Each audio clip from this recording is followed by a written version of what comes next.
Yo, what is going on, everybody? Welcome back to a long-awaited video, and this is the Liverpool versus Chelsea match review. So, Chelsea 2, Liverpool 2, that is the final score at the end of really a mental 90 minutes of football at Stamford Bridge. However, as much as neutral fans enjoyed that, the only set of fans that it really benefits is Manchester City fans, who, let's be honest, they more or less have the title confirmed by now, with them being 10 points ahead of Chelsea, 11 points ahead of us, who, yes, have a game in hand, but who sees Liverpool really closing an 8-point gap between them and Manchester City, who are in such great form? I don't know anybody who does, and if you do, you're being unrealistic.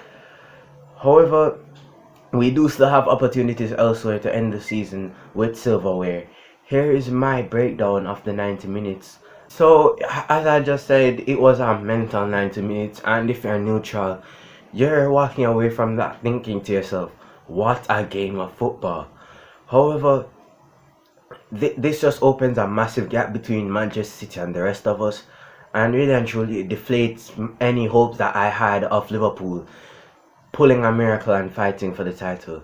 So when you you draw like 4 games it is, or 5, and lose 2, and you're already thinking that you're out of the title race, it tells you how good Manchester City are, and they're on an 11-game winning streak now. I don't see that ending anytime soon, and by the time it does end, it's most likely going to be too late, because if we were to win the league, worst case scenario, we would have to be perfect for the rest of the season and hope that Manchester City drop 8 points at least, which I really do not see happening, especially the part where we keep perfect, because Manchester City are going to drop points, but are Liverpool going to be in prime position to take advantage of that? I do not think so. But here though are my talking points at the end of that game. Usually the talking point section is me discussing 3 major things that stood out to me from the game itself, but however, this time I am going to be just discussing 3 things that stand out to me at the end of this period of the season. We made it successfully through the winter period with the condensed schedule. So where are Liverpool at right now? And the first point I will bring up is our inability to kill off a game, and it's very annoying, because this isn't the first time we blew a 2-goal lead, and let's be quite honest, Chelsea started out the better team, but Liverpool, we got lucky, yes, with the first goal, but after the second goal we started to cruise a bit. We took control of the game more, but we were not able to see it off. We let them back into the game, and then eventually they came back, and we missed some good chances, and we couldn't take back the lead. So it's very frustrating, and I think that Liverpool really need to drop this habit of giving away 2-goal leads and not being able to kill off games, because it's really gonna hurt us in the long term. So the second talking point now, I'm gonna bring up squad depth, which I don't think is really a surprise to anybody. And really and truly, the first 11 that we put out there, it's a decent first 11. Let's be honest, that's probably the best you're gonna get right now. Maybe barring James Milner, or maybe Simicast, because Robertson is better. But the point is, if you're trying to change a game and you're bringing off Diogo Jota, and then you see Oxlade-Chamberlain lining up, that does not fill with excitement. Neither does Sadio Mane leaving the pitch for Curtis Jones. They are good players, but they're not forwards, and I don't know how we expected to win the game from that point on. But it really highlights why we really should have went out and bought reinforcements in the summer, which FSG did not do. And it's very frustrating, because you look at so many games where we would have been better off if we had more options. We could have rested players, we could have had game changers to bring off the bench. And when you see, and this is one of the reasons I feel like Klopp takes so long to make changes in games, it's either he believes that the players on the pitch are going to sort it out, or he does not believe in the bench options he has. I believe it's a mixture of both, particularly with the bench options. But overall, if you're going to be challenging for a title, especially against this Manchester City team, you're going to need squad depth, and that is something that Liverpool do not have. Now, I know that Liverpool, I mean, Jurgen Klopp said he likes a small squad, but we're not asking to have a Manchester City squad. We needed like at least one midfielder and attacker. That's literally all we needed, and we're not even asking for like Mbappe and Bellingham. We would be okay with Bissouma and Jeremy Doku or Rafinha. It's really it's just so frustrating as a Liverpool fan when it comes to the squad depth, because we know we have a world-class starting 11, one that could beat any team in the world.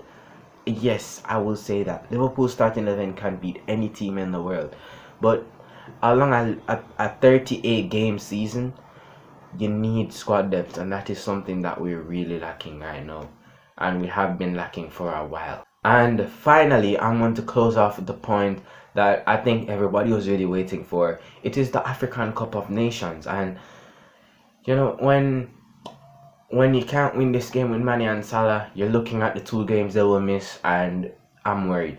And I know what you're going to say. It's Crystal Palace and Brentford. It's not like we're going to the Etihad and then Old Trafford. Oh, we already played at Old Trafford. But you get the point. It's not like we have these big blockbuster games. But don't forget that we're playing a Crystal Palace side that beat Manchester City on their ground. We're playing a Brentford side that drew 3 each with us on their ground. And to be quite honest, optimistic about that period.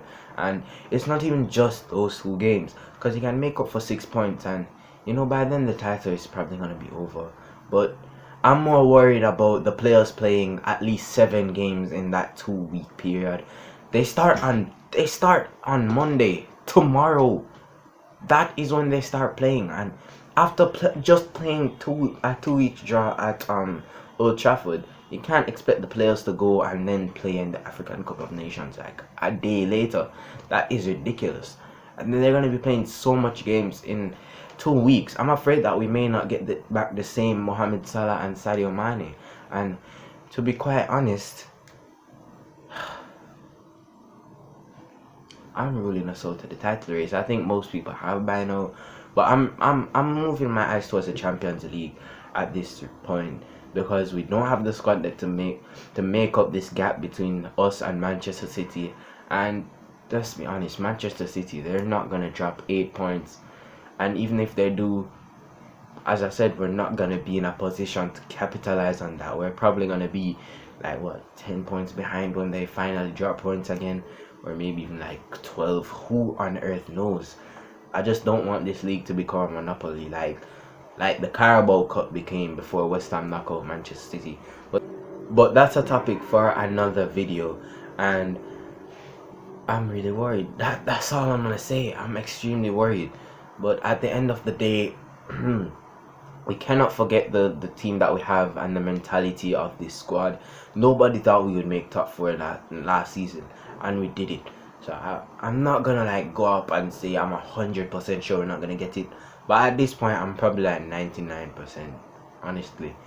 It's been a while, but I am back, and you know, better late than never, guys. So that is the end of another video, and tell me what your comments down below, what you thought on the game and what you think of the rest of the season in general. Whatever you think about, you know, the Premier League, the Champions League, whatever comes to mind.